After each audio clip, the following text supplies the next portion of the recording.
Assalamualaikum warahmatullahi wabarakatuh. Nama saya Lintang Farah Karainan dengan NIM 1501223114 kelas AB 4605.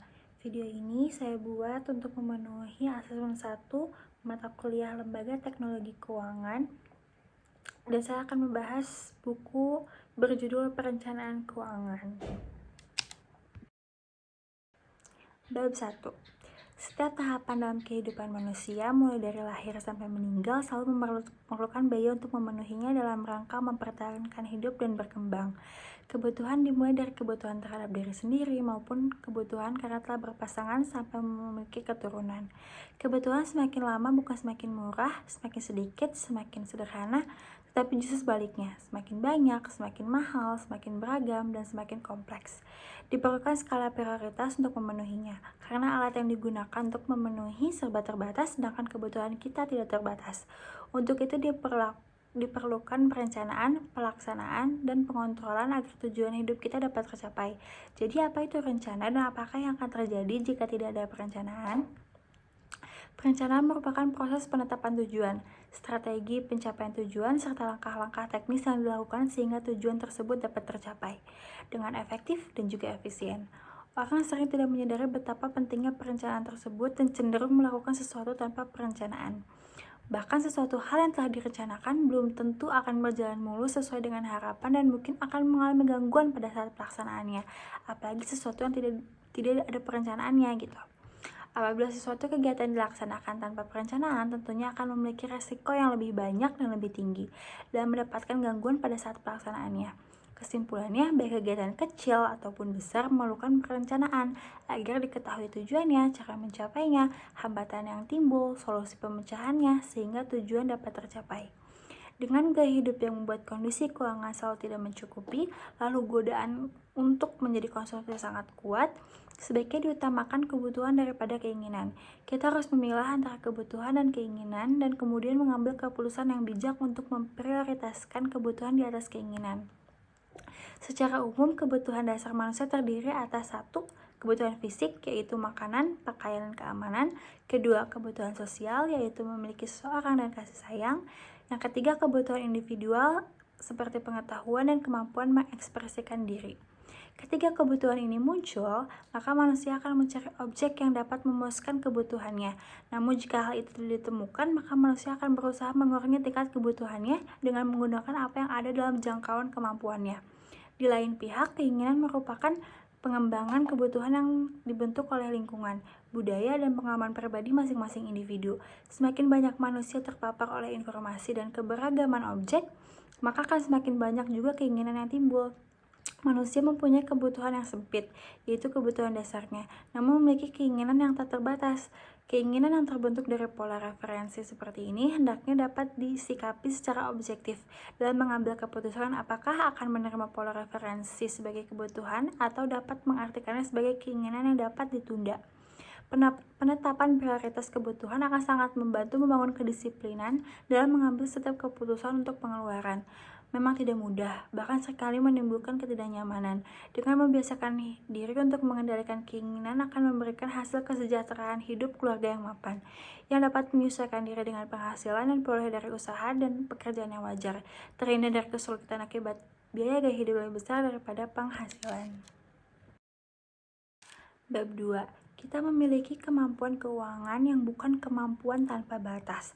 Oleh karena itu, kita diwajibkan untuk memiliki kebijakan dalam memilih produk yang sangat penting untuk dibeli, yang tentu saja harus berdasarkan pada perencanaan pengeluaran uang. Perencanaan pengeluaran kita dibentuk berdasarkan pertimbangan akan perencanaan keuangan dalam konteks pencapaian tujuan hidup. Perencanaan keuangan menurut Financial Planning Standard Board Indonesia adalah proses pencapaian tujuan hidup seorang melalui manajemen keuangan serta terintegrasi dan terencana. Perencanaan keuangan meliputi 1. Manajemen arus kas, 2. Perencanaan investasi, 3. Perencanaan pengelolaan risiko dan asuransi, 4. Perencanaan hari tua, 5. Perencanaan pajak, dan 6. Perencanaan distribusi kekayaan, hibah, dan waris. Penentuan tujuan keuangan. Tujuan keuangan dapat dianalogikan dengan tujuan suatu proyek. Dalam penetapan tujuan sebaiknya dibuat perumusan SMART, yaitu specific, measurable, attainable, realistic, dan timely.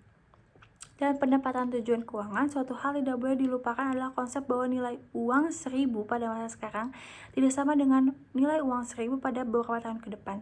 Dalam kerangka era investasi, konsep ini dikenal dengan time value of money.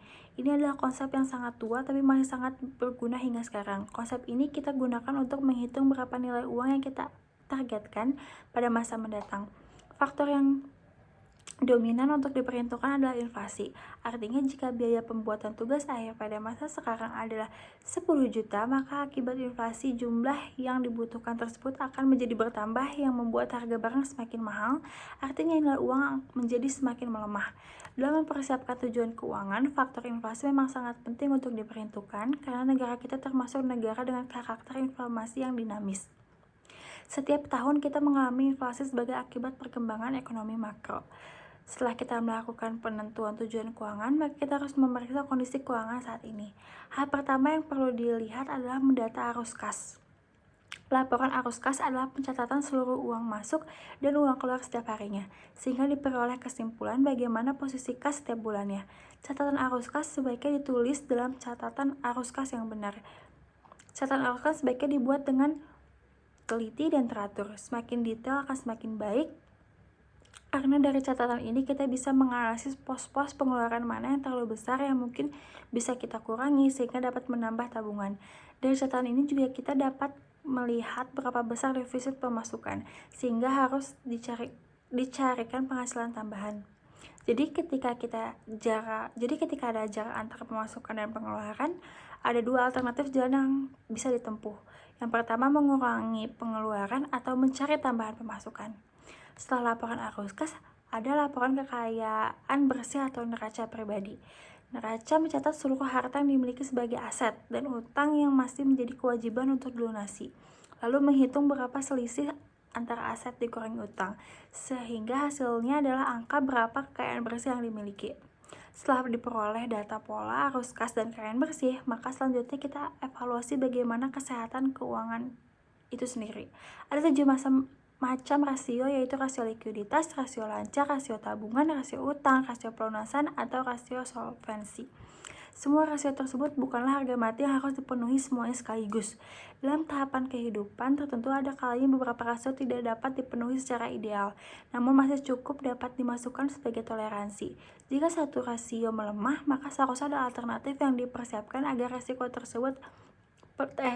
terhadap pelemahan tersebut dapat dikompensasikan. Setelah itu kita harus mengumpulkan informasi data yang relevan. Profil risiko diartikan sebagai toleransi terhadap risiko, yaitu sejauh mana seseorang bersedia menanggung risiko atas investasi. Jika toleransi risikonya rendah, berarti orang tersebut selalu memilih investasi yang sangat aman, yang kecil kemungkinannya akan mengalami kerugian, dan potensi keuangan yang dihasilkannya juga lebih rendah. Jenis investasi untuk risiko rendah contohnya seperti deposito, emas batangan, obligasi negara, reksadana pasar uang. Bentuk investasi berisiko sedang contohnya obligasi perusahaan swasta dengan rating baik, obligasi berguna aset, dan reksadana pendapatan tetap. Dan sebaliknya, jika toleransi risiko tinggi, maka orang tersebut bersedia menerima risiko yang lebih tinggi terhadap kemungkinan kerugian dari suatu investasi karena harapan investasi tersebut akan memberikan hasil keuntungan lebih tinggi. Bentuk investasi berisiko lebih tinggi misalnya membeli saham secara langsung atau reksadana saham. Setelah profil resiko, profil kebijakan juga harus diperhatikan. Selain dari tingkat penerimaan terhadap resiko, pemilihan jalan untuk mencapai tujuan keuangan juga harus memperhatikan preferensi khusus. Pengalaman traumatik, pengaruh orang-orang tertentu, dan kepastian sumber daya penghasilan selain dari pihak investor. Data dari berbagai instrumen keuangan juga seharusnya diketahui agar dapat diambil keputusan pemilihan instrumen yang paling sesuai. Kesimpulannya, pemilihan instrumen keuangan akan memberikan konsekuensi yang berbeda, baik dalam risiko maupun dalam besaran uang yang harus dicicil sebagai iuran investasi. Profil instrumen investasi. Dalam memilih investasi, berhati-hati terhadap investasi bodong. Hal yang perlu dicermati adalah apakah instrumen keuangan atau investasi itu legal, melanggar hukum atau tidak, dan tidak ada unsur penipuan di dalamnya. Berbagai instrumen investasi publik yang secara legal diakui oleh pemerintah, misalnya efek.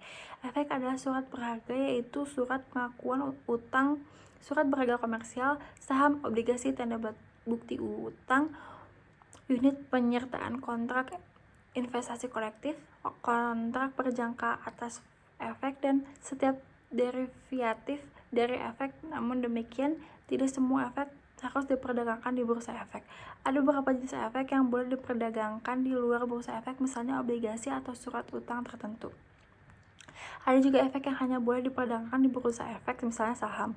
Saham adalah surat berharga sebagai bukti penyertaan atau kepemilikan individu maupun institusi dalam suatu perusahaan. Setiap transaksi saham harus melalui mekanisme transaksi yang berlaku di BEI untuk menjamin keteraturan, kewajaran, dan efisiensi transaksi. Keuntungan dari investasi saham ada dua, yaitu capital gain dan dividen. Capital gain diperoleh dari selisih antara harga jual dan beli saham, sedangkan dividen adalah keuntungan yang dibayarkan oleh perusahaan emiten kepada para pemegang sahamnya. Efek bentuk lain adalah obligasi yang dikategorikan surat perjanjian utang piutang antara pihak pemilik dana dengan pihak yang membutuhkan dana. Dalam surat itu dituliskan syarat dan ketentuan-ketentuan yang disetujui oleh kedua belah pihak.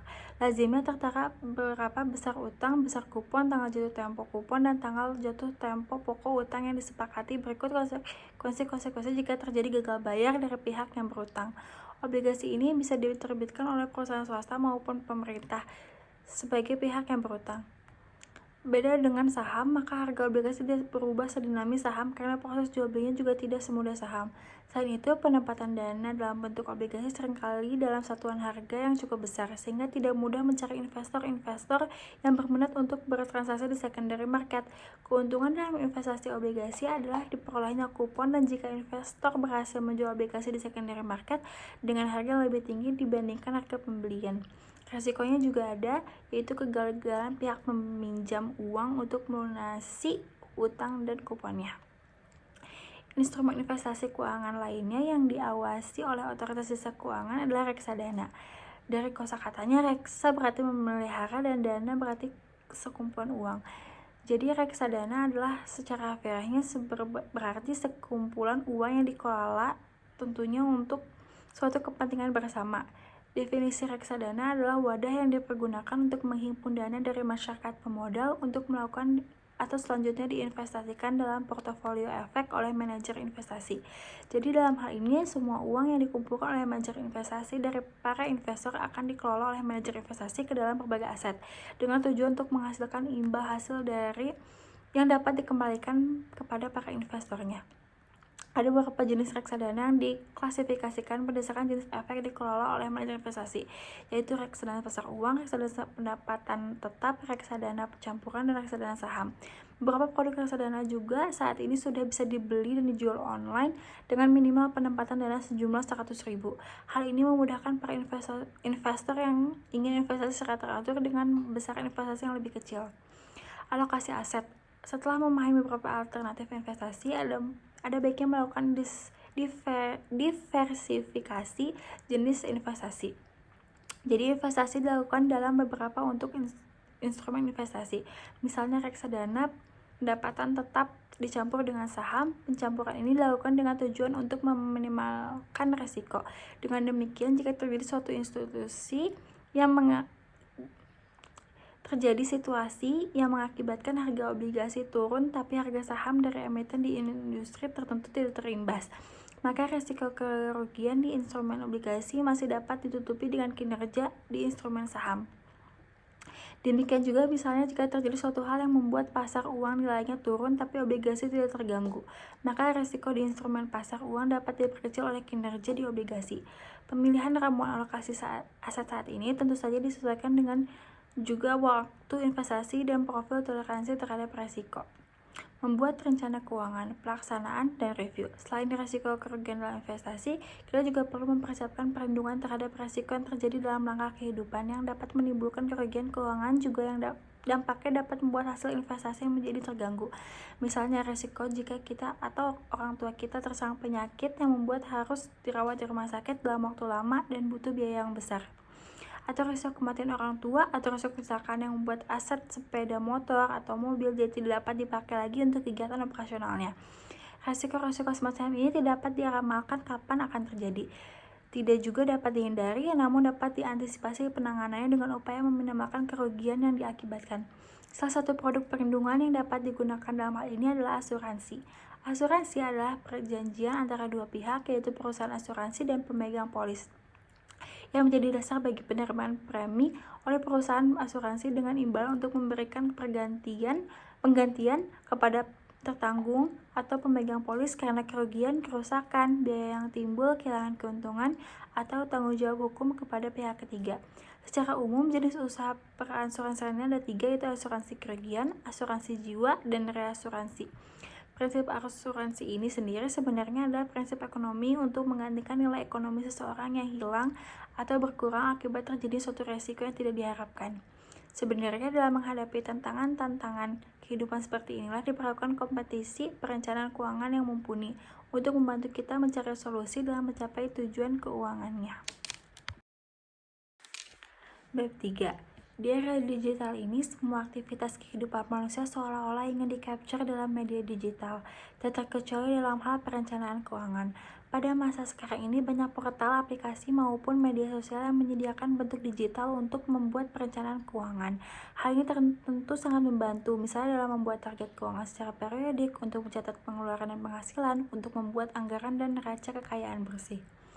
Pengguna platform digital dalam perencanaan keuangan wajib untuk terlebih dahulu memahami apa tujuan keuangannya dan rencana yang ditetapkan untuk mewujudkan tujuan tersebut. Dengan demikian, alat bantu platform digital perencanaan keuangan itu dapat bermanfaat secara optimal. Selain itu, ada beberapa faktor lain yang perlu dipertimbangkan oleh pengguna platform digital. Yang pertama yaitu faktor keamanan, kedua faktor kenyamanan, ketiga faktor kehandalan. Ada baiknya pengguna platform menggunakan beberapa sarana secara bersamaan sebelum akhirnya memutuskan yang mana yang paling sesuai dengan kebutuhan. Dengan demikian, sebagai pengguna platform sewajarnya memiliki pengetahuan yang baik tentang apa yang dibutuhkannya. Fasilitas digital untuk transaksi keuangan. Selain dari platform digital untuk perencanaan keuangan, pada masa sekarang ini banyak aplikasi yang sudah dapat digunakan untuk transaksi produk jasa keuangan. Misalnya, produk online banking, beli dan jual reksadana, beli dan jual saham, pembelian asuransi, jasa pinjaman, dan sebagainya. Pengguna platform digital juga sebaiknya berpengetahuan yang cukup untuk mengatasi kendala teknis, misalnya jaringan internet yang tiba-tiba terputus ketika sedang bertransaksi, atau penyimpanan sandi agar akun tidak disalahgunakan oleh pihak lain. Bab 4. Profesi perencana keuangan adalah profesi yang belum banyak diketahui secara umum. Profesi ini mensyaratkan adanya sertifikasi. Proses sertifikasi yang dilaksanakan oleh Lembaga Sertifikasi Profesi Financial Planning Standard Board Indonesia atau FPSB Indonesia yang mewajibkan calon perencana keuangan untuk menyelesaikan proses 4E, yaitu Education, Examination, Experience, and Ethics. Berdasarkan skema sertifikasi FPSB Indonesia mengeluarkan 2 designasi, yaitu CFP atau Certified Financial Planner dan RFP atau Registered Financial Planner. Keduanya terdapat di Badan Nasional Sertifikasi Profesi Indonesia. Setelah lulus ujian, berarti seorang telah menyelesaikan proses 2E yang pertama. Maka selanjutnya seorang perencana keuangan diwajibkan memenuhi ketentuan Continual Professional Development atau CPD yang berupa poin yang harus dikumpulkan setiap tahun. Program CPD merupakan program berkelanjutan untuk mengasah kompetensi perencana keuangan melalui pembelajaran yang terus-menerus karena dunia keuangan praktis adalah dunia yang sangat dinamis. Terlebih lagi karena iklim industri tanpa batas negara yang membuat investasi dapat dilakukan secara perseorangan di berbagai negara. Sekian review buku yang berjudul Perencanaan Keuangan dari saya. Kurang lebihnya mohon maaf. Assalamualaikum warahmatullahi wabarakatuh.